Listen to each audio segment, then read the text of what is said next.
Pada suatu hari Rasulullah SAW meminta Bilal memanggil semua sahabat datang ke masjid. Tidak lama kemudian, penuhlah masjid dengan para sahabat. Beliau duduk dengan lemah di atas mimbar. Wajahnya pucat, menahan sakit yang tengah dideritanya. Rasulullah bertanya, adakah aku berhutang kepada kalian? Aku ingin menyelesaikan hutang tersebut. Ketika itu semua para sahabat diam dan dalam hati masing-masing berkata, mana ada Rasulullah SAW berhutang dengan kita?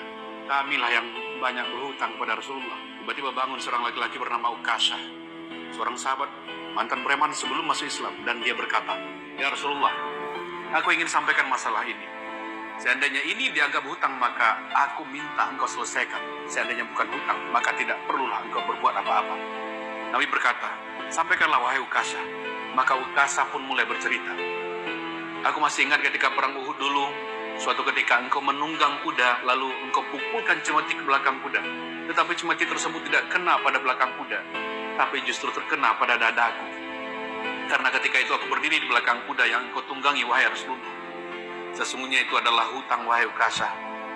Kalau dulu aku pukul engkau, maka hari ini aku akan terima hal yang sama. Kalau begitu aku ingin segera melakukannya, wahai Rasulullah, kata Ukasha.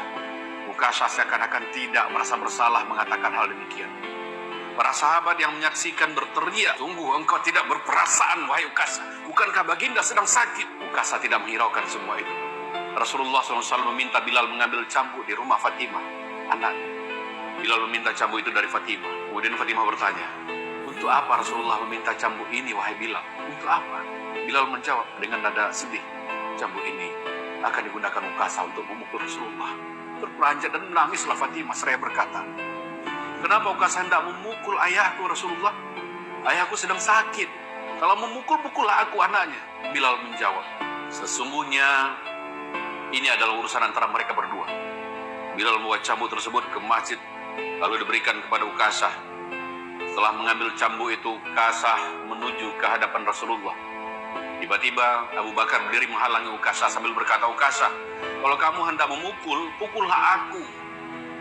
Nabi bersabda, wahai Abu Bakar, dululah. Ini urusan aku dengan Ukasha.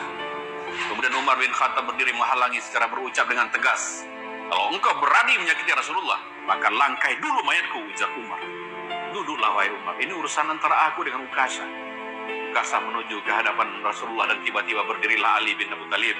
Dia menghalangi Ukasha sambil berkata, Ukasha, pukullah aku saja. Darah yang sama mengalir pada tubuh ini, wahai Ukasha. Duduklah wahai Ali, ini antara aku dengan Ukasha, ujar Rasulullah. Ukasha semakin dekat dengan Rasulullah SAW. Tiba-tiba tanpa disangka, bangkitlah kedua cucu kesayangan Rasulullah SAW, yaitu Hasan dan Husain. Mereka berdua memegangi tangan Ukasha sambil bermohon, wahai paman, pukullah kami paman. Kakek kami sedang sakit, pukullah kami saja, wahai paman, pukullah. Sesungguhnya kami ini cucu Rasulullah SAW. Wahai cucu, ini urusan kakek dengan Ukasha. Duduklah. Dengan suara tegas Ukasha berkata lagi, dulu waktu engkau memukul aku tidak memakai baju ya Rasulullah. Para sahabat yang melihat dan mendengar itu menjadi sangat geram kepada Ukasha. Rasulullah mengerti. Lantas beliau membuka bajunya. Maka para sahabat pun menangis. Tidak tega melihat Rasulullah menyingkapkan baju atasnya dan akan menerima cambuk dari Ukasha. Seketika itu Ukasha menghambur menuju Rasulullah. Cambuk di tangannya dia buang jauh-jauh. Kemudian dia peluk tubuh Rasulullah dengan seerat-eratnya sambil menangis sejadi-jadinya. Ukasha lantas berkata, ya Rasulullah, maafkan aku. Mana ada manusia yang sanggup menyakiti engkau ya Rasulullah. Sengaja aku melakukannya agar aku dapat merapatkan tubuhku dengan tubuhmu. Karena engkau pernah bersabda, barang siapa yang kulitnya pernah bersentuhan denganku, maka diharamkan api neraka atasnya. Seumur hidupku aku bercita-cita dapat memelukmu, wahai Rasulullah. Karena sesungguhnya aku tahu bahwa tubuhmu tidak akan dimakan oleh api neraka. Dan sungguh aku takut dengan api neraka. Maafkan aku ya Rasulullah, maafkan aku ya Rasulullah. Sembari tersenyum Rasulullah bersabda, wahai sahabat-sahabatku, kalau kalian ingin melihat ahli surga, maka lihatlah Ukasha. Semua sahabat menitikkan air mata, mereka pun lantas bergantian memeluk Rasulullah SAW. Allahumma salli wa sallim wa barik alaihi. Allahumma salli wa sallim wa barik alaihi. Pada suatu hari Rasulullah SAW meminta Bilal memanggil semua sahabat datang ke masjid. Tidak lama kemudian, penuhlah masjid dengan para sahabat. Beliau duduk dengan lemah di atas mimbar. Wajahnya pucat, menahan sakit yang tengah dideritanya. Rasulullah bertanya, adakah aku berhutang